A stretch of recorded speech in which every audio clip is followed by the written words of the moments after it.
Profesor Phil menjadi sedikit tertarik. Apa ini? Su Wei mengeluarkan penjelasan yang sudah disiapkannya sejak awal. Ini adalah jeli harum. Profesor Phil meresapi kata tersebut, merasa ada nuansa yang indah di dalamnya. Dia mengambil kotak besi itu dan menciumnya, lalu sedikit kecewa. Baunya lumayan, tapi tidak cukup kuat. Profesor, ini hanya wujudnya setelah didinginkan. Jika ingin memancing aromanya, perlu dipanaskan. Su Wei mengeluarkan lampu minyak dan sendok kecil yang sudah disiapkan. Dia menyendok sepotong jeli daging itu dan memanaskannya di atas api. Seiring jeli daging itu meleleh, aroma harum yang kaya dan pekat tiba-tiba muncul. Tak lama kemudian, terdengar suara perut keroncongan di seluruh kelas. Para siswa menekan perut mereka dengan ekspresi malu. Profesor Phil yang berdiri paling dekat, perutnya berbunyi paling kencang, tapi wajahnya sama sekali tidak terlihat panik. Su Wei, tahukah kamu bagaimana resep wewangian ini dibuat? Ini dibuat dengan merebus rempah-rempah, perut ikan, dan ceker ayam selama 7 jam, disaring, lalu didinginkan secara alami.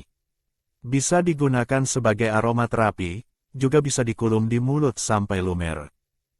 Apa? Bisa digunakan? Seorang siswa mendengar poin utamanya, matanya berbinar seperti lampu bohlam. Benarkah bisa dimakan? Pantas saja sekali cium aku langsung ingin memakannya. Profesor Phil menelan ludah, mengambil gulungan kulit domba.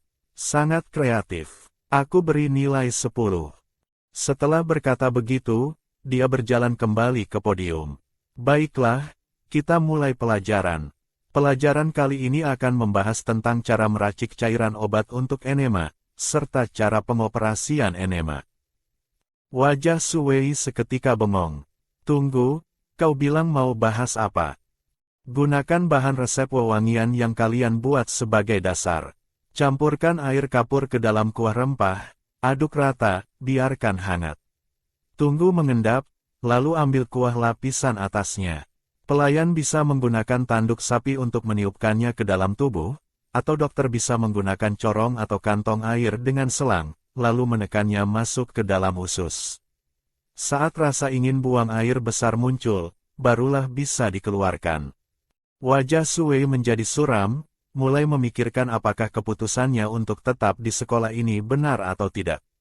Saat Profesor Phil memberikan tugas resep wewangian, dia tidak menjelaskan bahwa ini akan digunakan untuk meracik obat enema. Tapi kalau dipikir-pikir, ini kan pelajaran herbologi obat-obatan.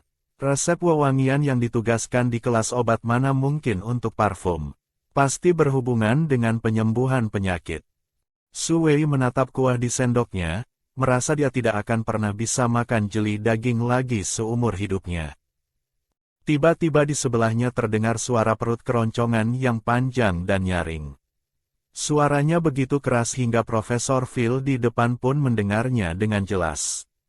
Teman-teman sekelas serentak menoleh, menatap kaget ke arah siswi yang mengeluarkan suara itu. Pemberani sekali. Konten pelajaran yang begitu menjijikkan pun tidak menghilangkan nafsu makannya. Melihat semua orang menatapnya, siswi itu langsung merasa malu sekaligus kesal. Aku memang pusing karena lapar, mau apa? Memangnya kalian tidak lapar, kalian tidak ingin memakannya?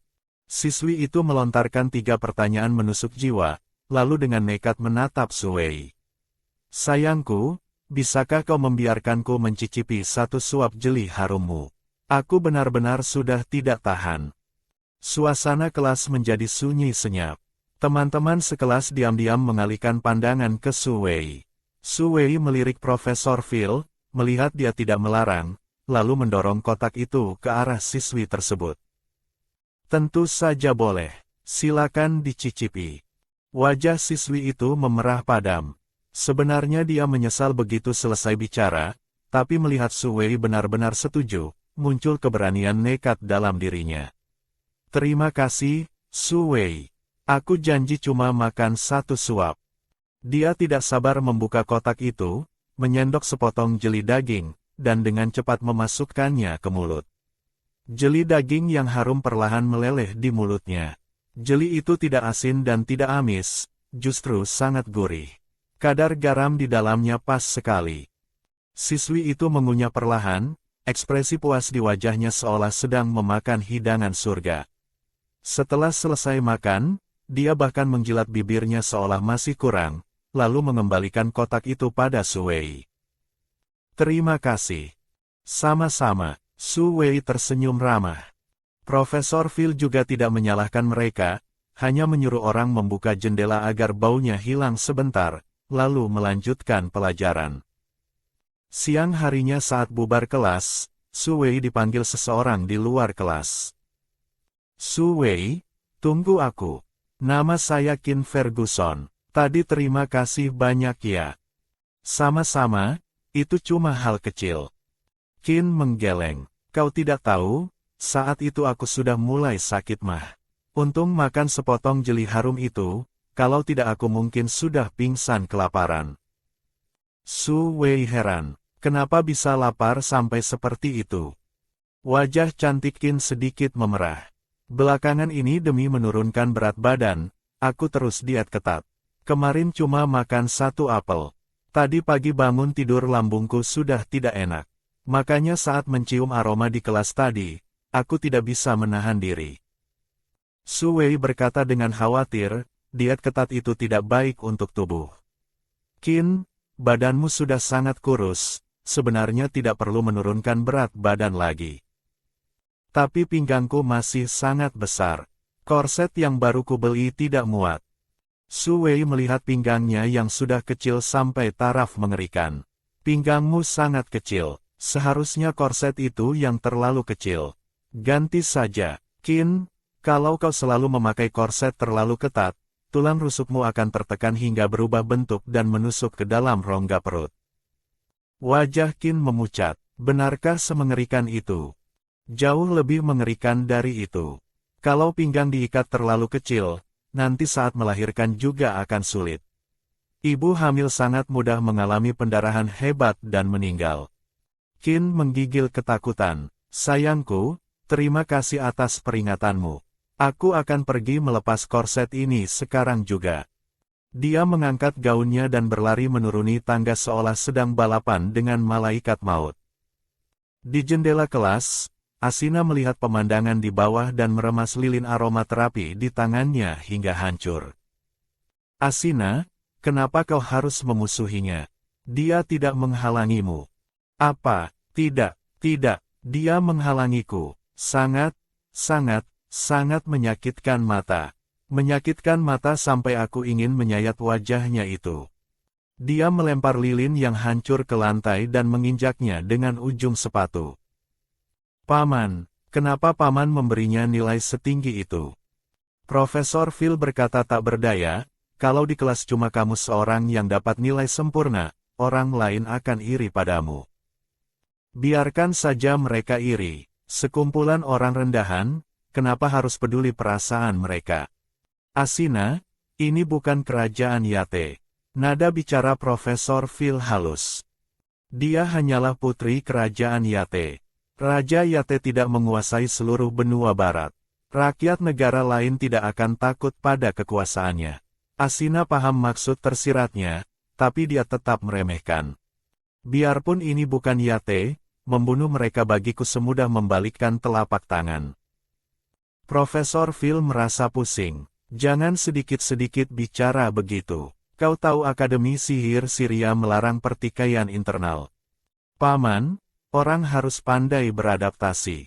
Siapa bilang aku mau membunuh mereka di dalam akademi? Asina, Raja mengirimmu ke sini justru karena beliau tidak suka kau membunuh orang. Beliau berharap kau belajar belas kasih dan persahabatan. Tidak suka aku membunuh orang. Maksudnya tidak suka aku membunuh selingkuhannya yang hamil, kan? Siapa suruh pelacur-pelacur itu bermimpi jadi ratu?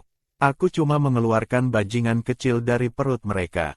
Demi anjing-anjing itu, ayah mau bertarung denganku. Aku awalnya tidak mau membunuh mereka. Siapa suruh mereka satu persatu menabrakkan diri ke pedangku? Profesor Phil merinding mendengarnya. Asina, bagaimana kau bisa sekejam ini? Itu adalah nyawa manusia yang hidup. Tutup mulutmu, Paman, kalau bukan karena aku dan Ibu Ratu memegang teguh posisi kami di istana, kau pikir kau masih bisa memiliki semua ini sekarang? Tanpa kekejaman kami, keluarga Phil sudah lama dicabut gelar bangsawannya. Kau masih bisa tenang-tenang jadi bangsawanmu. Jangan berdiri di sini menceramahiku. Kau sudah terlalu lama hidup nyaman sampai mengira dirimu bersih. Saat menjebak Ratu Isis dulu, aku tidak lihat kalian berhati lunak. Profesor Phil terdiam lama baru berkata, itu perbuatan ayah dan kakak. Aku cuma membantu mereka mengantar surat. Asina berkata sinis, kalau dulu kau bisa bantu mereka antar surat, kenapa sekarang tidak bisa membantuku? Aku juga tidak butuh kau melakukan apa-apa. Cukup tutup mata sebelah saja. Tenang saja, aku tidak punya banyak waktu luang untuk memencet belalang-belalang kecil itu. Aku cuma akan memencet mati yang paling besar. Kau ingin membunuh Su Wei, tapi sekarang identitasnya belum pasti. Belum tentu dia putri Ratu Isis. Lebih baik salah bunuh daripada melepaskan. Suara Asina terdengar dingin. 2 malam yang lalu aku menguji pelacur kecil itu. Dia mengira aku salah orang dan dengan senang hati masuk perangkap. Kau tahu itu artinya apa? Profesor Phil bingung. Artinya apa? Artinya identitasnya sekarang hanyalah rakyat jelata yang menyamar jadi bangsawan. Biarpun dibunuh, tidak akan menimbulkan akibat serius. Kau mau melakukan apa? Kudengar di kota banyak preman. Seharusnya mereka akan menyukai wajahnya yang menggoda itu. Profesor Phil merasa itu tidak pantas. Preman tidak tahu dia rakyat jelata, seharusnya tidak berani menyentuhnya. Paman, kau bodoh sekali. Suruh orang menyamar saja kan beres. Pengawalku sebentar lagi kembali. Preman palsu, bangsawan palsu. Pertunjukan ini pasti lebih seru daripada menyiksa wanita hamil yang menangis itu. Di dasar mata biru Asina, badai hitam sedang berkecamuk. Su Wei, dulu aku beri kesempatan kau tidak pergi. Hari ini jangan harap bisa meninggalkan Syria. Kau hanya bisa mati di sini. Siapa suruh kau begitu unggul? Kau yang bodoh, meskipun tahu identitas aslimu, tidak akan mengancamku. Kalau aku sudah puas main-main, aku bisa melepaskanmu. Sayangnya kau justru mempelajari semuanya dan bisa segalanya.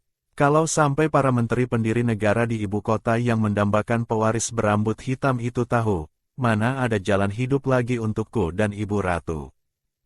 Gadis itu hanya menyentuh tempurung kura-kura, detik berikutnya langit menjadi gelap. Su Wei memasuki dunia spiritual. Hari ini dia menanyakan satu pertanyaan yang sangat penting. Bisakah aku kembali ke dunia asalku? Peta bintang menyala, lintasan bintang terbentuk. Di layar langit tiba-tiba muncul 4 huruf besar, awal ada akhir ada, segala sesuatu memiliki awal dan akhir. Su Wei menatap huruf-huruf di langit dengan bingung.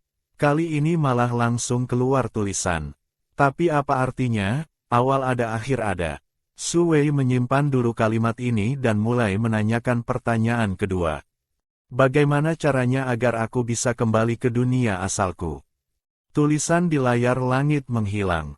Kali ini yang muncul adalah gambar bintang, ular mati menggigit ekor, berputar tanpa henti. Su Wei melihat fenomena bintang itu dengan kening berkerut. Titik awal menutupi titik akhir. Titik awal adalah titik akhir adalah titik awal. Otak Su Wei mendapat pencerahan, seketika memahami kalimat tersebut. Dia bertransmigrasi saat sedang login ke game, Galan War Record. Game ini memang belum pernah dia mainkan, tapi dia pernah melihat antar muka loginnya. Di sana ada pengenalan latar belakang game, yang menceritakan bintang Galan mengalami kekacauan sosial, para pahlawan bangkit, dan perang sering terjadi. Pemain yang login akan mendapatkan identitas awal sebagai tuan tanah kecil, lalu bersaing dengan pemain lain untuk memperebutkan wilayah, membangun negara kota, dan menjadi raja. Lingkungan sosial tempat Su Wei berada sekarang berbeda dengan pengenalan game. Benua ini meski agak tidak tenang, tapi masih tergolong damai. Belum sampai pada tahap api peperangan berkobar di mana-mana. Mungkinkah dia bertransmigrasi ke masa sebelum game dimulai? Dia harus menunggu sampai game dimulai baru bisa kembali. Game dimulai adalah titik awal, sekaligus titik akhir perjalanan transmigrasinya. Berdasarkan situasi benua saat ini, diperkirakan 10 tahun lagi baru akan mulai kacau. Siapa tahu saat itu akan ada banyak pemain yang masuk ke game dan bertemu dengannya, memberitahunya cara lockout dari game. Jadi dia harus berusaha bertahan hidup sampai game dimulai. Su Wei semakin memikirkannya semakin bersemangat. Kembali ke dunia asal tinggal menunggu waktu. Perasaan meramal hari ini agak aneh. Sudah tanya 2 pertanyaan tapi mentalnya tidak merasa lelah. Su Wei memutuskan meramal 1 kali lagi. Apa yang harus kulakukan agar bisa terus bertahan hidup? Kali ini cahaya bintang meredup. Di layar langit muncul lagi sebaris kalimat, jika kulit tak ada, bulu akan melekat di mana. Jika fondasi hilang, sisanya tak akan bisa bertahan. Secara harfiah artinya jika kulit hilang, tidak ada tempat bagi bulu untuk tumbuh. Kiasannya adalah jika dia kehilangan dasar untuk bertahan hidup, dia tidak akan bisa hidup. Jadi apa dasar dia bertahan hidup? Su Wei berpikir sejenak dan langsung mengerti arti kalimat ini. Ini membicarakan penyamarannya, karena semua yang dia miliki sekarang didapatkan karena menyamar menjadi bangsawan. Jika kehilangan identitas rompi, bangsawan ini, dia akan dibunuh orang. Su Wei keluar dari dunia spiritual. Dia terkejut menemukan hari ini dia sama sekali tidak pusing. Kondisinya bahkan lebih baik daripada setelah meramal kemarin. Sepertinya dunia spiritualnya memang menjadi lebih kuat. Su Wei berpikir optimis, kalau kemajuannya secepat ini, mungkin dia benar-benar bisa menjadi pendeta. Nanti dia ganti nama jadi, Susi Setengah Dewa. 3-4 hari berlalu berturut-turut. Setiap bangun pagi, Su Wei meramal nasib baik buruknya dulu. Hasilnya selalu baik, dan dia memang benar-benar tidak menemui bahaya apapun. Bosan sekali, Su Wei duduk di halaman kecil sambil menghela napas. Lilian pergi mengajar di sekolah, para ksatria sudah pindah keluar. Asina beberapa hari ini juga tidak datang mencari masalah. Orang seperti dia, begitu hidup tenang sedikit langsung merasa tidak betah dan ingin mencari kesibukan. Bella, Roman, bagaimana kalau kita buka toko roti? Sekarang kain kasmir belum diproduksi massal. Tiap bulan hanya dapat 100 koin emas, pas-pasan banget. Buka toko roti di depan sekolah khusus untuk memeras. Melayani siswa bangsawan yang kaya raya, sepertinya ide bagus. Boleh. Roman menari-nari kegirangan. Roti buatan kita begitu enak, pasti banyak yang beli. Sedangkan Bella memasang wajah ragu. Buka toko harus sewa tempat, bayar pegawai, butuh banyak uang. Sejak Su Wei mengajari Bella membuat roti empuk, Troy sekali makan bisa menghabiskan 16 roti dan 1 kilo daging sapi. Roti yang dibuat Bella seharian bahkan tidak cukup untuk makan Troy sendiri.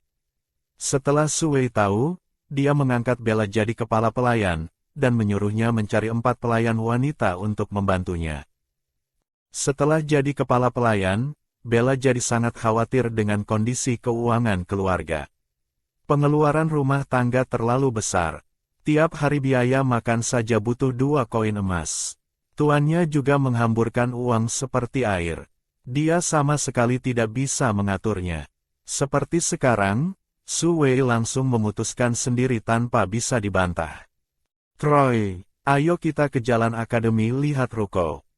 Troy melompat turun dari atap. Kapan? Sekarang. Bella melihat mereka berdua keluar pintu, hatinya makin sedih. Su Wei pergi melihat ruko, Troy mengawasi dari jauh. Selalu menjaga jarak dalam radius 20 meter darinya. Tidak akan ketahuan penduduk sekitar, tapi bisa memastikan Su Wei selalu dalam pengawasannya. Selain kedai minum, dia tidak suka masuk ke toko lain. Orang-orang di sana juga tidak menyambutnya masuk. Su Wei melihat beberapa ruko berturut-turut. Pemilik toko tidak mau menyewakan. Toko yang memasang tanda disewakan pun terlalu kecil, dia tidak suka. Saat dia mau menyerah, tiba-tiba muncul seorang pemuda bermulut runcing, wajah licik dari belakang. Nona, Anda mau beli toko? Saya punya satu toko yang mau disewakan. Harganya murah, tokonya juga luas. Bagaimana kalau saya antar Anda melihatnya? Su Wei mengamati orang itu. Kau kelihatannya bukan pedagang. Hehe, saya cuma dititipi orang untuk menjualnya.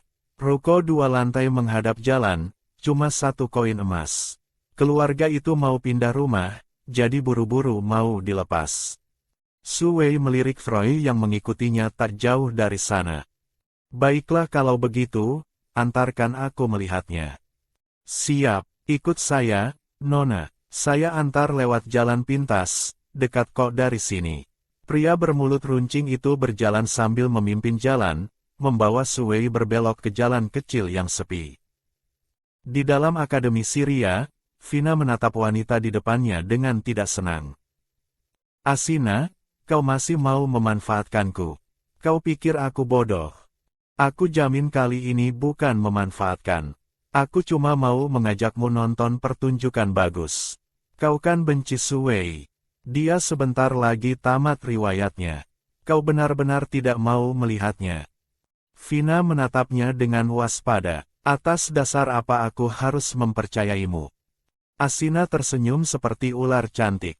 Cuma pergi nonton saja kok. Kau tidak perlu melakukan apa-apa.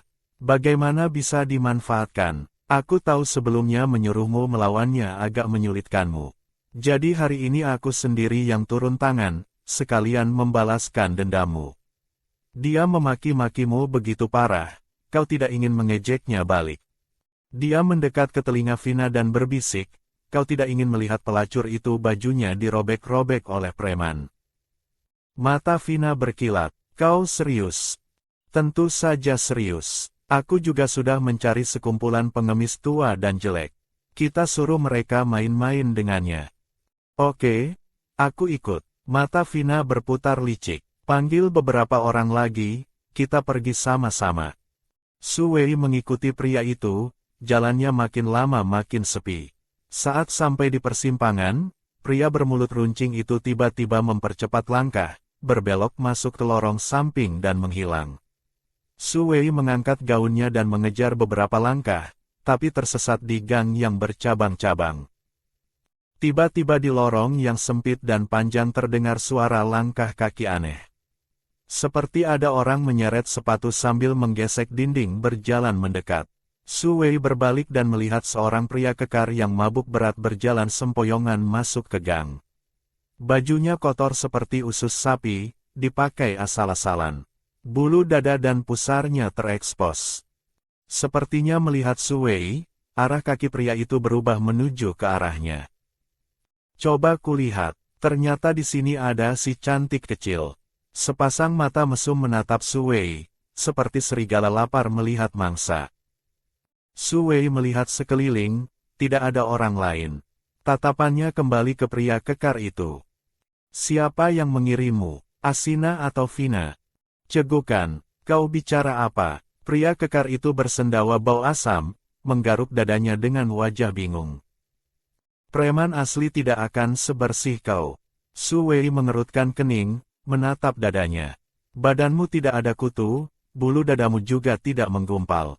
Kau garuk-garuk apa? Mata pria kekar itu menunjukkan keterkejutan, lalu seketika menjadi gelap.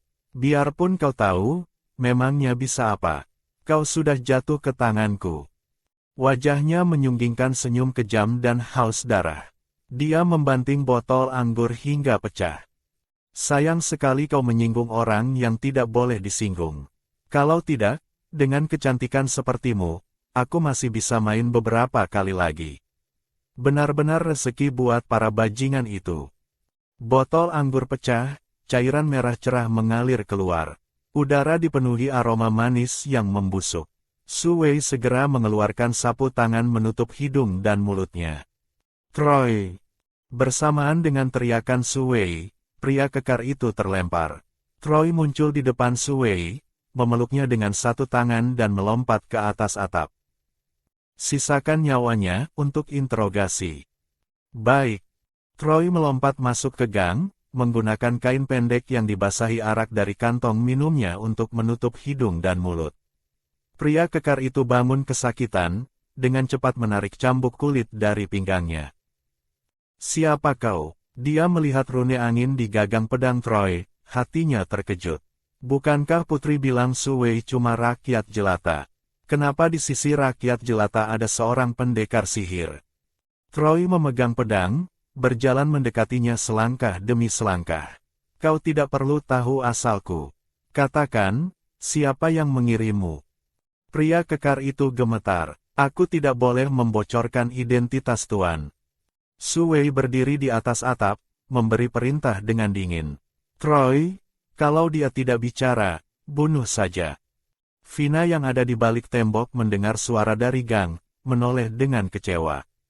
"Ini pertunjukan bagus yang kau maksud. Pertunjukan ahli pedang membantai preman." Wajah Asina keruh. Dia tidak menyangka di sisi Su Wei ternyata ada ahli pedang yang melindunginya. Di saat bersamaan, matanya berkilat tidak senang. Putri seorang earl kecil berani memutar bola mata padanya. Dasar tidak tahu diri. Rencananya ada sedikit kesalahan, tapi tidak apa-apa. Kita setidaknya bisa menguji apakah dia benar-benar menyamar jadi bangsawan. Vina menatapnya tak percaya. "Hah, kau masih mau menguji apa lagi? Pengawalnya sudah mau membunuh pengawalmu, kau masih curiga dia bukan bangsawan." "Cukup." Asina menekan amarahnya, berusaha menjelaskan dengan tenang. "Itu belum tentu pengawalnya. Bisa saja itu teman ahli pedang yang dia kenal. Kau tunggu saja. Asalkan Nicholas menyebutkan identitasnya, Su Wei pasti tidak akan berani membunuhnya." Vina setengah percaya setengah ragu, menoleh kembali mengintip dari celah batu bata. Di dalam gang, pengawal yang menyamar jadi preman itu terus bungkam, membuat Su Wei habis kesabaran. "Troy, bunuh dia." "Baik." Troy mengangkat pedang panjangnya, ujung pedang yang tajam mengarah lurus ke jantung pria kekar itu. "Tidak, berhenti, berhenti. Aku bangsawan, kalian tidak boleh membunuhku. Ayahku adalah Viscount Priester dari kerajaan Yate. Aku anaknya, aku pewarisnya, kau tidak boleh membunuhku." "Yate." Troy mempererat genggaman pada pedangnya, menoleh ke arah Su Wei. "Masih mau dibunuh? Omongan preman mana bisa dipercaya?" Su Wei berdiri di atap, matanya dingin, mengangkat dagu memberi isyarat. "Bunuh." Di sisi lain tembok, Vina sontak menoleh ke Asina. "Bukannya kau bilang dia tidak akan berani membunuh?" Wajah Asina suram. "Aku terlalu melebih-lebihkan otaknya. Dia sepertinya tidak tahu seberapa berat konsekuensi membunuh seorang bangsawan." Vina berkata sinis, "Rakyat jelata membunuh bangsawan akan dihukum mati dengan penyiksaan. Bangsawan membunuh bangsawan tidak akan begitu. Sudah kubilang dia bukan bangsawan." Asina marah sampai matanya merah karena kebodohan Vina. "Kau sebaiknya cepat pergi tolong pengawalmu yang malang itu. Sebentar lagi temanku akan datang membawa pasukan pertahanan kota." "Siapa yang mengizinkan mereka panggil pasukan pertahanan kota?" Suara Asina menjadi kejam. Vina tersenyum puas. "Kau bukannya suka memanfaatkanku. Kenapa memanfaatkannya tidak sesuai keinginanmu?" Asina tidak bisa lagi hanya menonton. Dia melangkah cepat memutari tembok pagar dan berteriak keras. "Hentikan!" Melihat Asina muncul, Su Wei menunjukkan ekspresi terkejut. "Asina, kenapa kau bisa ada di sini?" Asina menatapnya dengan dingin. "Kalian sengaja mengulur waktu tidak membunuhnya, bukannya karena sedang menungguku keluar. Suruh orangmu lepaskan dia. Dia bangsawan. Kau membunuhnya hanya akan membawa masalah buat dirimu sendiri." Su Wei berkata dengan kaget, "Asina, kau bicara apa? Dia itu cuma preman mesum. Orang seperti ini dibiarkan hidup di dunia hanya akan mencelakai lebih banyak orang." Mata Asina berkilat marah. Dia langsung memerintahkan Troy, "Kau, lepaskan dia." Konsekuensi membunuh pewaris Viscount tidak akan sanggup kau tanggung. Troy seolah tidak mendengar suaranya, tidak meliriknya sedikitpun. Hati Asina dilanda rasa malu yang besar.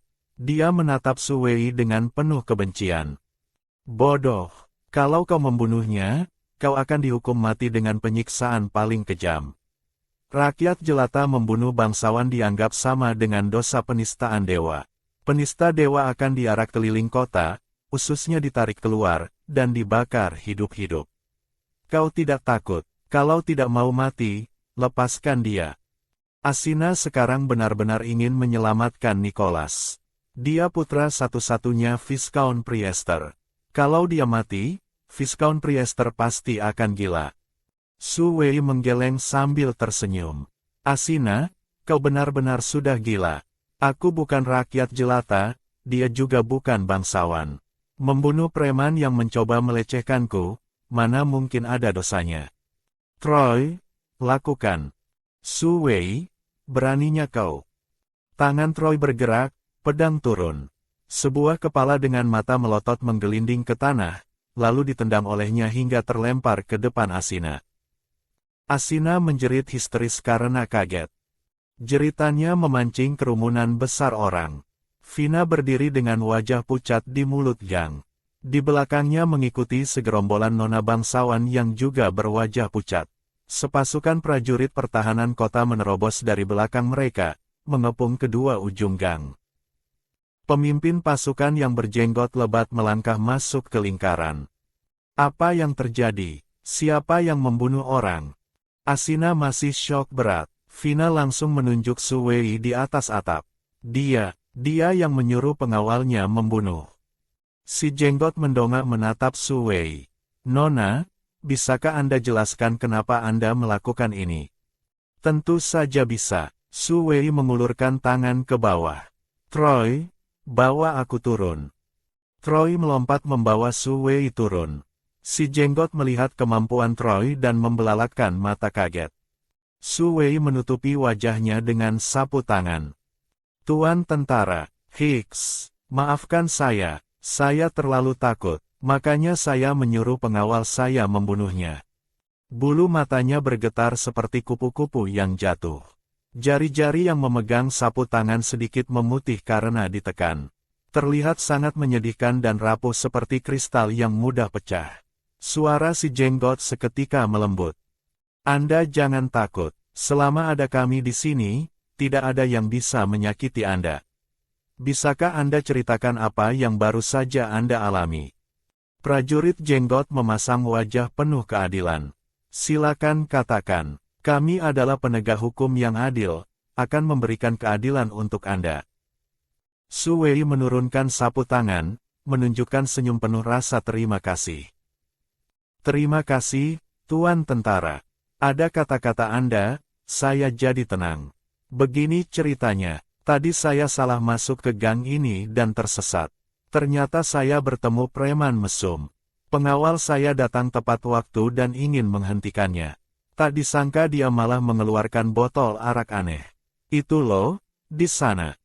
Su Wei menunjuk pecahan botol di kejauhan. Pengawal saya sangat marah, bilang dia mau meracuni kami. Tuan Tentara, dia pasti penjahat kambuhan. Mungkin sudah banyak korban yang dia celakai dengan cara seperti ini. Saya waktu itu benar-benar sangat takut, jadi saya pun.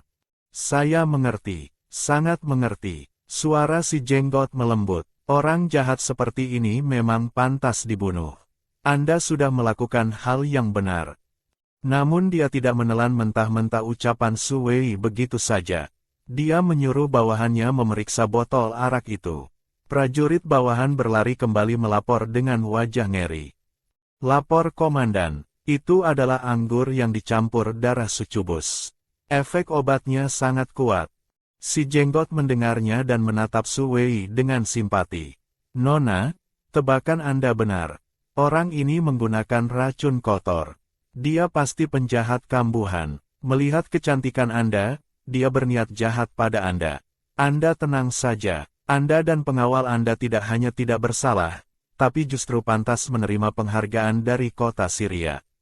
Kami harus berterima kasih karena Anda telah menyingkirkan sampah masyarakat ini untuk kami.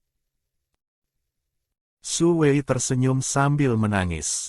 Benarkah, Tuan Tentara? Terima kasih banyak. Anda benar-benar orang yang adil. Si Jenggot berkata dengan hormat, terima kasih atas pujian Anda, Nona yang baik hati. Anda dan pengawal Anda boleh pergi. Biar kami yang membereskan tempat ini. Tunggu, Vina tiba-tiba maju. Tuan Tentara, saya curiga masalah ini tidak sesederhana itu. Tidakkah Anda merasa ada yang aneh? Bagaimana seorang preman bisa memiliki obat perangsang sucubus? Obat semacam itu harganya mahal. Dan lagi, dia berani berniat jahat pada seorang nona bangsawan. Tidakkah menurut Anda ini aneh? Si Jenggot benar-benar menunjukkan ekspresi curiga. Maksud Anda, ada orang yang menyuruh preman ini melakukan perbuatannya. Benar, saya curiga ada orang yang ingin mencelakai teman sekelas saya yang tersayang, Su Wei. Benarkan? Ya ampun, Su Wei menutup mulutnya dengan kaget, air mata berlinang. Ternyata begitu, ada orang yang ingin mencelakaiku. Wajah Vina terdistorsi sesaat. Sialan, pelacur ini, berpura-pura lemah lembut padaku, seolah-olah yang tadi berteriak, bunuh orang. Bukan dia. Tapi dia tidak ingin melihat wajah munafik itu lagi. Dia menoleh dan menatap Asina dengan senyum mengejek. Asina, hari ini kau yang mengajakku keluar main, dan sengaja membawaku ke gang kecil ini. Jangan-jangan kau tahu sesuatu. Mata Asina memancarkan hawa dingin yang dalam. Kukunya menancap ke telapak tangan. Wajahnya dengan cepat memasang ekspresi polos. Vina, bagaimana kau bisa bicara begitu? Jelas-jelas kau yang mengajakku keluar. Dia menatap Vina dengan tatapan terluka, seolah dikhianati sahabat sendiri. Dia mundur terhuyung-huyung, lalu meremas gaunnya dan menatap si Jenggot dengan mata berkaca-kaca. Tuan Tentara, saya benar-benar tidak tahu kenapa jadi begini. Karena Vina mencurigai saya, silakan periksa saya. Saya tidak punya pembelaan apa-apa. Ternyata teman saya orang seperti ini. Hati saya hancur. Asina, kau tidak tahu malu. Kau bicara seolah-olah aku pelakunya. Padahal semua ini rencanamu. Jangan pura-pura polos. Kau itu ular berbisa yang licik. Vina hampir gila karena marah. Sialan, satu persatu jago akting. Asina menunduk, memasang wajah pasrah. Ya, semua aku yang lakukan. Tuan Tentara, tangkap saja aku. Jangan periksa temanku. Tuan Tentara, lihat, dia mengaku. Vina senang dalam hati, menunjuk Asina sambil tertawa liar. Wanita jahat ini akhirnya mengaku. Tuan Tentara, Anda tahu kan sekarang. Preman itu adalah pengawalnya. Semua ini dia yang merencanakan. Dia juga mencari sekumpulan pengemis untuk memperkosa Su Wei. Mungkin mereka ada di dekat sini. Cepat tangkap dia dan interogasi. Suara Vina yang melengking dan histeris membuat si Jenggot mengerutkan kening. Dia menatap gerombolan nona bangsawan di belakang Vina. Kalian, katakan siapa sebenarnya yang mengajak kalian ke sini. Para nona bangsawan itu masih syok dan belum sadar sepenuhnya. Mendengar pertanyaan si Jenggot, mereka menjawab bingung, Vina yang mengajak kami ke sini. Si Jenggot menatap Vina dengan tajam. Nona, ada lagi yang ingin Anda katakan. Vina menatap mereka dengan marah, lalu menjelaskan pada si Jenggot, Asina yang mengajakku duluan, baru aku mengajak mereka. Lagi pula kalau aku pelakunya, kenapa aku harus mengajak mereka dan memanggil kalian ke sini? Asina menutup mulutnya menangis. Ternyata kau sudah merencanakan untuk menjebakku ya. Tutup mulutmu, dasar pelacur sialan. Vina berbalik dan meraung padanya, ekspresinya buas seperti setan. Si Jenggot melihat bolak-balik antara Vina dan Asina. Akhirnya tatapannya jatuh pada Vina. Seorang gadis yang menyedihkan dan tak berdaya versus nona yang sombong dan kasar. Pikir saja siapa yang lebih bermasalah. Si Jenggot menghalangi Vina. Nona, tolong jangan menindas orang yang tidak bersalah. Dia tidak bersalah. Vina hampir pingsan saking marahnya. Benar, dan saya curiga Anda terlibat dalam kasus ini. Saya rasa Anda perlu ikut kami ke kantor. Mata Vina terbelalak. Apa? Bagaimana bisa begini? Dia jelas-jelas sudah mengaku dia pelakunya. Kau tidak dengar. Atas dasar apa kau mencurigaiku? Nona itu tentu saja mengaku karena dipaksa olehmu. Mata si jenggot memancarkan kecerdasan. Jangan harap bisa memfitnah orang baik. Aku tidak memfitnahnya. Memang dia pelakunya. Vina buru-buru menarik Su Wei untuk bersaksi. Su Wei, katakan siapa pelakunya sebenarnya. Su Wei menjawab terbata-bata, saya juga tidak terlalu jelas. Tapi, teman sekelas Asina sebelumnya memang pernah mengancam akan memberi saya pelajaran. Vina puas. Dia melirik Asina dengan bangga, lalu berkata penuh semangat pada si jenggot, sekarang kau tahu siapa yang memfitnah siapa, kan?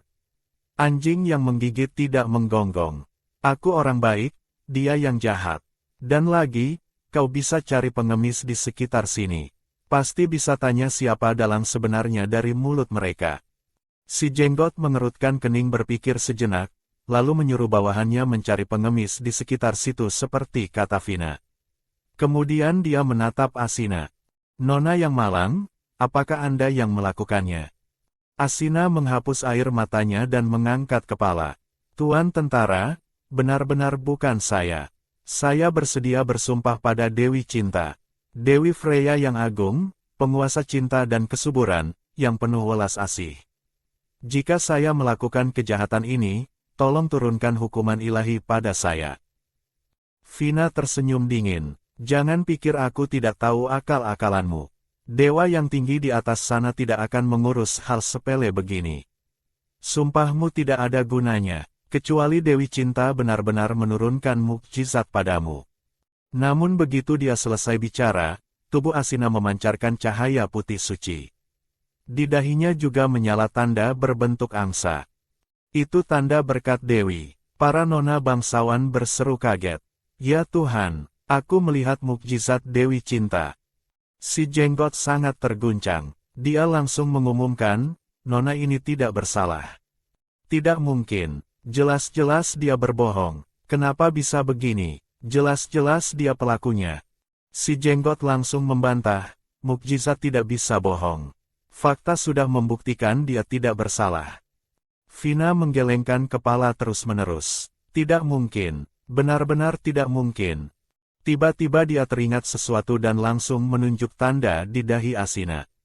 Aku tahu, dia adalah orang yang diberkati dewa. Dia sama sekali tidak berdoa dengan tulus pada Dewi Cinta. Dia cuma memanggil tanda berkatnya. Dengar apa yang kau katakan. Kalau nona yang malang ini adalah orang yang diberkati dewa, dia makin tidak mungkin melakukan hal jahat seperti ini.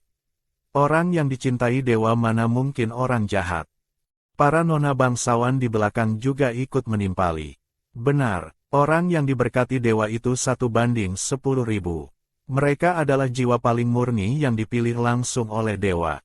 Mana mungkin berbuat jahat.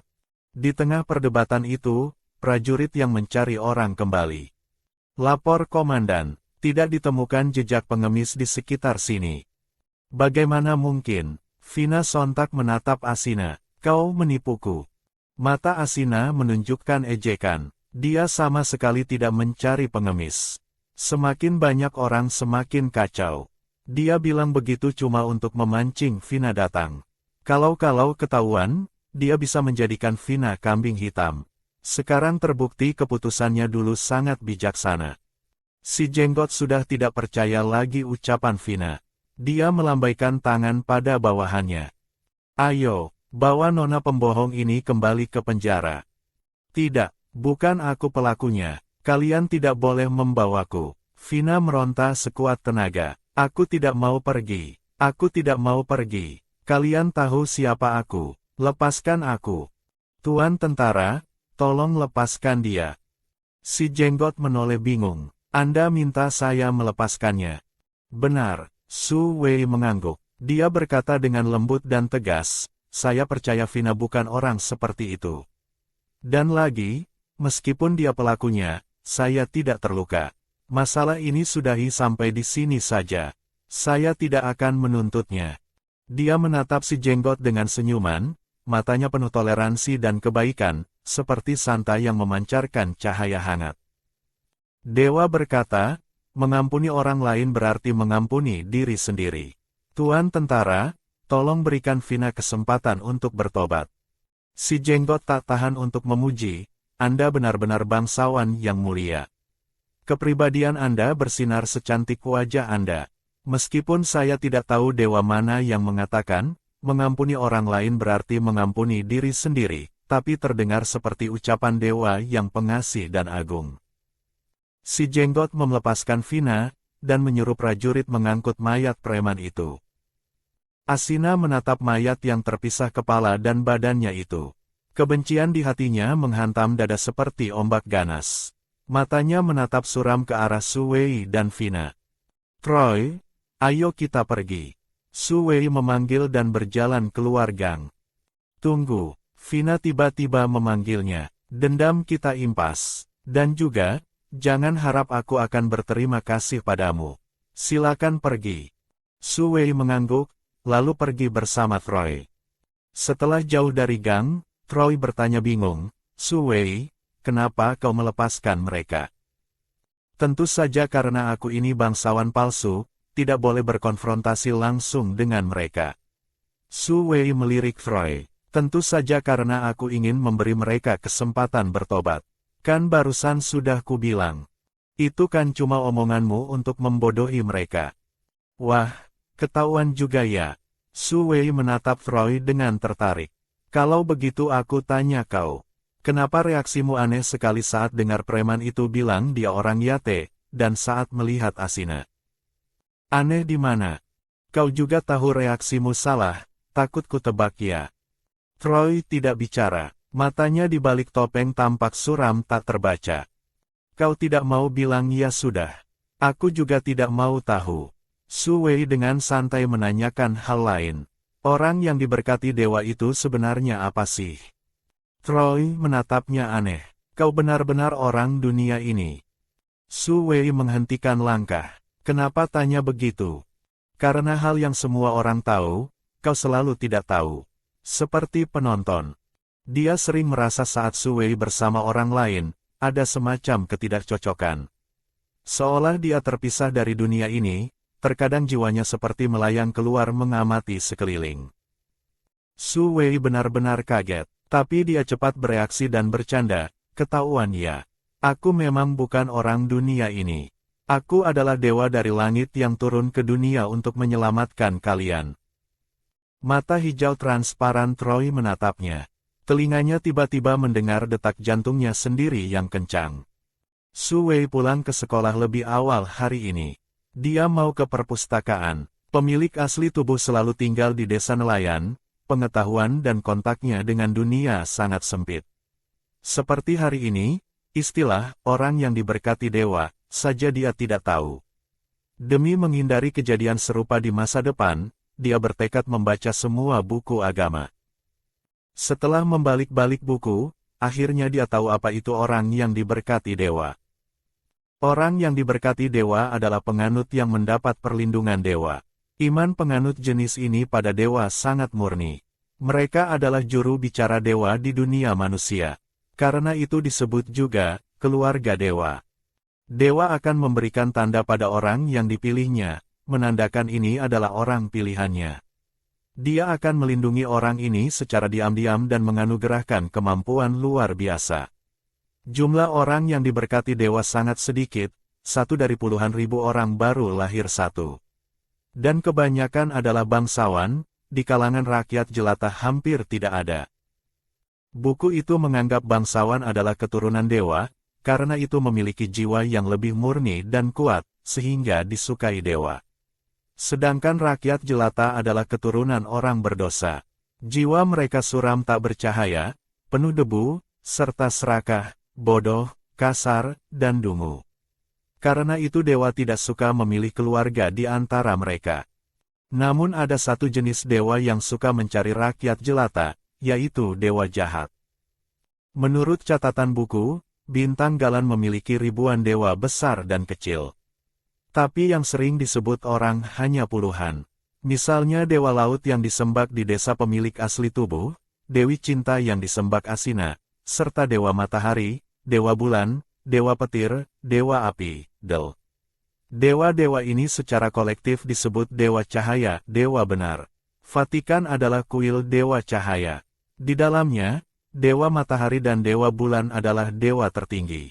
Sisanya adalah dewa utama. Di bawah dewa utama masih ada dewa bawahan, misalnya di bawah dewa panen ada dewa tanah dan dewa irigasi. Dewa-dewa ini adalah dewa benar. Lawan dari dewa benar adalah dewa jahat, disebut juga dewa kegelapan. Dewa jahat yang kepadanya pemilik asli tubuh mempersembahkan jiwanya adalah dewa roh, Necromancer God dari kubu kegelapan. Ini adalah dewa yang sangat jahat, karena dia akan mengubah jiwa manusia menjadi roh jahat, membuat orang tersesat dalam kegelapan selamanya dan tidak bisa naik ke surga. Tapi Suwei merasa dewa roh ini mungkin dewa yang baik. Bagaimanapun dia mengabulkan permohonan pemilik asli tubuh. Sebaliknya, Dewi Cinta itu, yang melindungi orang seperti Asina, sepertinya bukan dewa yang baik. Setelah membaca buku, hati Suwei menjadi sangat berat. Dulu meski dia tahu dunia ini ada dewa, dia pikir dewa duduk tinggi di awan dan tidak peduli urusan duniawi. Sekarang terlihat, meski dewa tidak turun ke bumi, mereka menggunakan cara memberkati orang untuk secara tidak langsung mengendalikan perebutan kekuasaan di dunia manusia. Suwei dengan berani menebak, alasan dewa benar hanya memilih bangsawan dan tidak memilih rakyat jelata adalah karena rakyat jelata tidak punya kekuasaan. Tidak bisa membangunkan kuil untuknya, juga tidak bisa mengumpulkan iman untuknya. Sedangkan kenapa dewa jahat suka cari rakyat jelata? Mungkin karena bangsawan sudah diambil semua oleh dewa benar.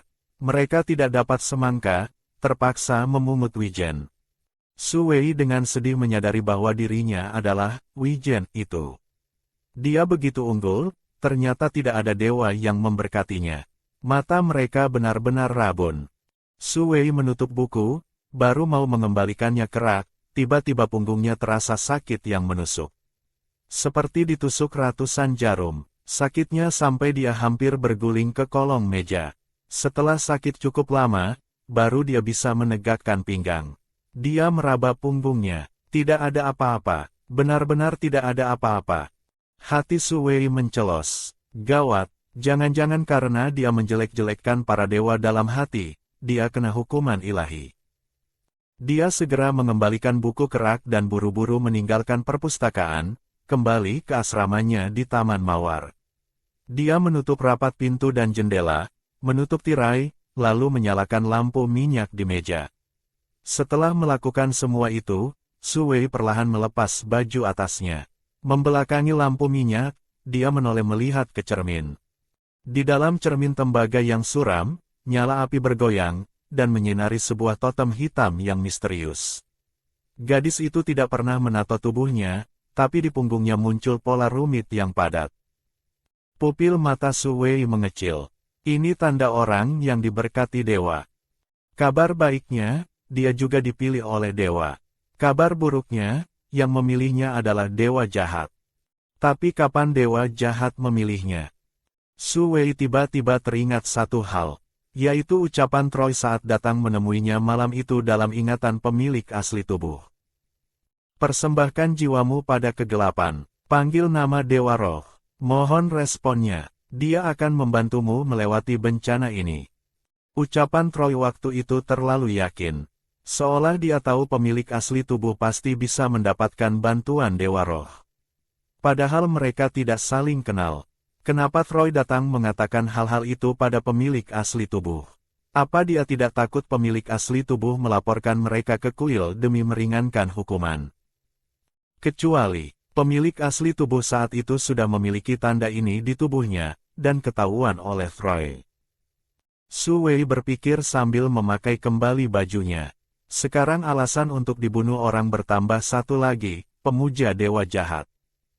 Dewa jahat, oh dewa jahat, apa aku harus berterima kasih karena kau tidak menaruh tanda ini di dahiku? Membuat tato sebesar ini, takut banget ya kalau aku congkel pakai pisau.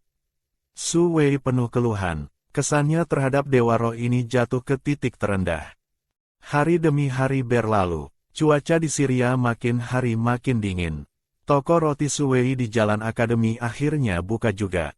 Dibuka di sudut yang tidak mencolok, tapi bisnisnya luar biasa bagus. Roti 1 koin perak, kue 3 koin perak. Kalau kue isi selai buah dan kacang, harganya naik jadi 1 koin emas. Toko roti terdiri dari 2 lantai. Lantai 1 menjual roti dan kue. Lantai 2 tempat minum teh. Di sini tidak ada daun teh, yang dibuat adalah teh buah. Gulanya berasal dari gula maltosa yang diajarkan pada Bella cara mengekstraknya. Buah-buahan berasal dari perkebunan sekitar. Bisnis, milk tea, teh kekinian, yang paling menguntungkan di kehidupan sebelumnya berhasil dikuasai Su Wei. Dompetnya yang kempes kembali menggembung. Toko roti Iskeri pun melejit menjadi toko paling populer di kalangan siswa bangsawan. Karena membuat whipped cream memakan waktu dan tenaga, kue krim di toko roti selalu kekurangan stok, jadi dijual terbatas. Kudengar beberapa spekulan di kalangan rakyat jelata belajar memborong kue dari tokonya, lalu menjualnya kembali dengan harga tinggi pada bangsawan di sekolah. Harganya sudah digoreng sampai 1 koin emas per potong. Menanggapi ini, Su Wei ingin bilang, memang uang bangsawan paling gampang dicari. Seorang bangsawan di toko rotinya bisa menghabiskan 50 koin emas dalam sebulan. Dan dia sendiri setiap hari juga akan menyumbang pendapatan toko 1 koin emas. Su Wei meletakkan koin emas di meja kasir. Baik, Nona, kue dan teh buah Anda akan diantar ke ruang VIP lantai 2. Silakan Anda dan teman Anda istirahat sejenak di ruang VIP. Pelayan wanita tersenyum sambil menyerahkan sebuah plakat tembaga dengan ukiran angka. Su Wei menerima plakat itu. Qin, ayo kita naik. Qin Ferguson dengan senang hati mengikutinya naik ke atas, sambil berceloteh, Su Wei, koki toko ini benar-benar jenius. Bagaimana dia bisa membuat makanan seenak itu ya? Su Wei menggeleng, aku juga tidak tahu. Iya ya, semua orang tidak tahu. Banyak bangsawan di sekolah sudah mencoba mencari tahu, ingin membajak koki itu ke rumah mereka. Tapi koki di sini tidak tergoda sama sekali. Pemilik Iskeri misterius sekali. Su Wei tersenyum dan tidak bicara. Resep mentega ada di tangannya. Semuanya dibuat di rumah kecil baru dikirim ke sini. Koki di toko tidak akan pergi. Dan soal bangsawan yang mau membajak karyawannya, beberapa bahkan mau menekan pakai kekuasaan. Untungnya tokonya buka di Jalan Akademi, dilindungi pihak sekolah Syria, jadi mereka tidak berhasil. Belakangan ini dia menyuruh orang menyebarkan gosip bahwa pemilik toko roti Iskeri adalah bangsawan besar yang statusnya sangat tinggi. Orang-orang yang berniat jahat itu baru agak berkurang. Setelah kue datang, Qin makan kue dengan sendok kecil sambil mengeluh. Su Wei, orang tuamu pasti sangat menyayangimu sampai membiarkanmu makan kue di sini setiap hari. Kau kan juga datang setiap hari. Hari ini kalau bukan karena kau yang traktir, aku tidak akan datang. Su Wei menunjukkan ekspresi bingung. Kenapa, kue tidak enak lagi? Tidak, tidak. Biarpun makan seumur hidup aku tidak akan bosan. Tapi, uangku hampir habis. Sampai di sini dia agak sedih. Kemarin aku menghitung uang, ternyata uangku sudah tidak cukup untuk hidup bulan ini. Aku sudah kirim surat ke rumah, tidak tahu ibu akan kirim uang atau tidak. Dengar cerita teman-teman, mereka sudah kirim surat dari lama, balasannya cuma dimaki-maki, uang tidak dapat. Belakangan ini mereka mulai pakai korset lagi untuk menahan lapar. Yang menyedihkan, korset mereka sudah tidak muat lagi. Punyaku juga, Qin mencubit lemak lunak di perutnya, lalu menatap sedih kue di piring. Akhirnya, dimakan juga kuenya. Iskeri benar-benar jahat, dengan kekuatan sendiri menguras dompet siswa bangsawan Syria. Su Wei bicara sambil meraba dompetnya sendiri yang menggembung. Benar banget, Qin sangat setuju. Saat itu seorang tamu baru naik ke lantai 2. Su Wei, ternyata kau di sini. Melihat orang yang datang, Su Wei berdiri. Guru Lilian, Anda juga datang minum teh. Benar, teh buah di sini sangat manis. Meminumnya selalu membuat hati senang. Sama sepertimu, Lilian bicara sambil mengedipkan mata padanya. Su Wei tersipu. Terima kasih atas pujian Anda. Lilian pernah makan kue di rumah kecil itu. Dia mungkin satu-satunya orang di sekolah yang menebak Su Wei adalah pemilik tempat ini. Setelah selesai minum teh sore, Qin menggandeng tangan Su Wei keluar dari toko kue. Kebetulan mereka melihat Vina berlari kecil masuk ke toko kue. Di jalan, Qin mulai menceritakan gosip tentang Vina yang dia dengar. Tunangan Vina, Egbert, melamar Asina. Katanya waktu itu Asina menolaknya, menganggap dia tidak seharusnya mengkhianati pertunangannya, dan berharap dia memperlakukan Vina dengan baik. Tapi Vina malah menerjang keluar dan mendorong Asina. Hampir saja mendorongnya ke danau. Egbert marah besar dan menghina Vina, mengancam akan membatalkan pertunangan. Vina malah seperti orang gila, berteriak-teriak dan menendang, bilang Asina menyihir Egbert. Su Wei mendengarkan dengan penuh pemikiran. Meskipun dengan sifat sombong Asina dia memang tidak akan melirik Egbert yang pendek dan jelek, tapi tidak menutup kemungkinan dia sengaja menggoda Egbert untuk membalas dendam pada Vina. Apalagi buku mengatakan orang yang diberkati dewa akan dianugerahi kemampuan luar biasa oleh dewa. Tapi Asina di beberapa mata pelajaran tidak menunjukkan bakat apapun. Mungkin kemampuan itu ditambahkan ke aspek lain. Kecurigaan Vina juga bukan tanpa dasar. Bakat yang diberikan Dewi Cinta seharusnya berhubungan dengan cinta. Tidak mungkin bakat kesuburan, kan? Keesokan harinya, kembali ke rumah kecil, Su Wei duduk di kamar memikirkan apa bakat khususnya. Dewa Roh seharusnya tidak sepelit itu sampai tidak memberi keuntungan apapun pada keluarganya, kan? Su Wei meniru gaya Asina, memejamkan mata, dan berseru, Dewa Roh dan kegelapan yang jahat. Penguasa otoritas kematian dan ketertiban, Odilet. Mohon tanya, bakat apa yang Anda berikan pada saya? Hening menunggu setengah menit, tidak ada reaksi. Dia bangun, melepas baju, dan melihat punggungnya di cermin. Ternyata tanda yang sebelumnya ada itu hilang. Su Wei bingung. Jangan-jangan Dewa Roh kabur karena takut padanya. Sepelit itukah dia? Cuma suruh orang kerja tapi tidak kasih upah. Begitu pekerja menagih utang langsung kabur. Su Wei berpikir beberapa detik. Sebagai dewa, dia tidak seharusnya. Setidaknya tidak boleh kabur tanpa harga diri begitu. Jadi masalahnya ada pada doanya. Apakah doanya kurang tulus? Atau cara doanya salah? Su Wei teringat kondisi psikologisnya saat punggungnya sakit dan muncul tanda itu terakhir kali. Muncul ide konyol di benaknya. Masa sih, dewa tidak mungkin senarsis itu, kan? Coba saja deh. Dia memejamkan mata, meletakkan tangan di dada, dan berdoa dengan khusyuk. Dewa Roh yang agung dan adil, penguasa otoritas kematian dan ketertiban, Odilet. Cahayamu membuat orang memuja. Toleransimu membuat orang memuji. Kecantikanmu lebih dalam dari dewa cinta. Engkaulah kekuatan ilahi yang benar-benar luhur dan pantas disembah. Punggungnya tiba-tiba terasa panas. Su Wei membuka mata melihat ke cermin. Tato itu benar-benar muncul lagi. Dia tanpa ekspresi, bahkan ingin tertawa sinis. Tak disangka dia dewa yang begini. Suka dengar bawahan menjilat, suka dengar orang memuji-muji. Pantas saja waktu itu saat dia berkhayal dalam hati bahwa dia dewa yang baik dan Dewi Cinta bukan orang baik, dia langsung tidak sabar muncul untuk pamer eksistensi. Ternyata karena mendengar kata-kata yang enak didengar. Su Wei tidak tahan untuk mengeluh dalam hati. Ada yang salah nggak sih? Kau kan dewa jahat. Dewa jahat tidak suka dibilang jahat, tapi suka dibilang adil, baik, bercahaya, dan berwibawa. Agak sakit jiwa ya, dunia ini juga agak bermasalah. Tapi akhirnya dia menemukan cara yang benar untuk mengakses dewa jahat. Su Wei memejamkan mata, menggunakan perasaan yang paling penuh untuk memuji.